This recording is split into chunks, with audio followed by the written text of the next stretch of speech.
پچھلے دنوں مجھے 2 جنازوں میں شریک ہونے کا اتفاق ہوا۔ پہلا جنازہ ایک صاحب حیثیت شخص کا تھا۔ انہیں اللہ تعالیٰ نے زندگی میں مادی اعتبار سے غیر معمولی کامیابیاں عطا فرمائی تھیں۔ وہ اپنے پیچھے بہت بڑا کاروبار اور وسیع و عریض گھر چھوڑ گئے تھے۔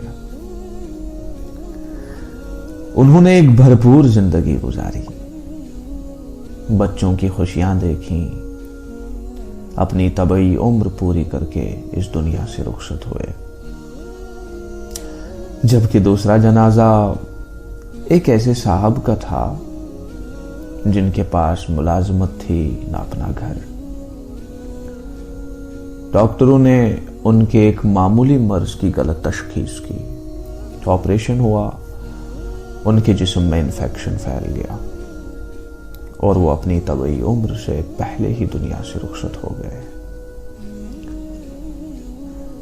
یہ محض میرے جاننے والے 2 افراد نہیں، بلکہ 2 کردار ہیں جو آزمائش کی اس دنیا میں اللہ تعالیٰ نے انسانوں کو تفویض کیے ہیں۔ غربت اور امارت، پانا اور کھونا، خوشی اور غم، آزمائش کی اس دنیا میں امتحان کے پرچے ہیں۔ اس آزمائش میں انسان کی کامیابی اور ناکامی کا انحصار اس بات پر ہے کہ اس نے اچھے برے حالات پیش آنے پر کیا رویہ اختیار کیا۔ اس نے اللہ اور بندوں کے حقوق کس حد تک پورے کیے۔ اس نے حق، انصاف اور احسان کا رویہ اختیار کیا یا ظلم، جہالت اور تعصب کا۔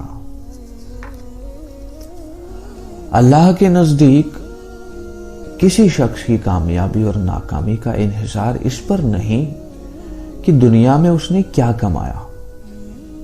اس کا فیصلہ اللہ تعالیٰ خود کرتے ہیں۔ وہ انسان کی مادی دنیا اس کے جسم کی طرح خود تخلیق کرتے ہیں۔ وہی طے کرتے ہیں کہ دنیا میں اسے کس قسم کے حالات سے گزرنا ہے۔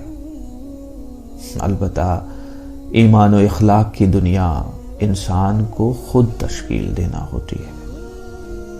یہی وہ روحانی دنیا ہے جو کل قیامت کے دن ابد تک باقی رہنے والی ایک مادی دنیا میں بدل جائے گی۔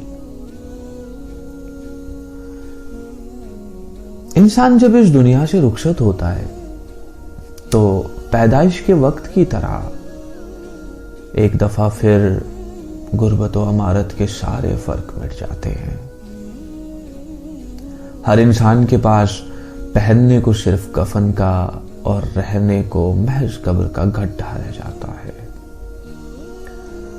قبر کا یہ گڈھا پکار پکار کر ہر انسان کو بتاتا ہے کہ مادی دنیا میں خالی ہاتھ آنے والا انسان خالی ہاتھ ہی دنیا سے رخصت ہوتا ہے۔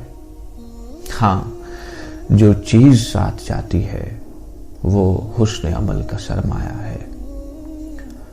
جس کے پاس یہ سرمایہ ہے وہ قبر میں بھی امیر ہے، جس کے پاس یہ نہیں وہ قبر میں فقیر ہے، اور قبر کا فقیر دنیا کا سب سے بد نصیب فقیر ہوتا ہے۔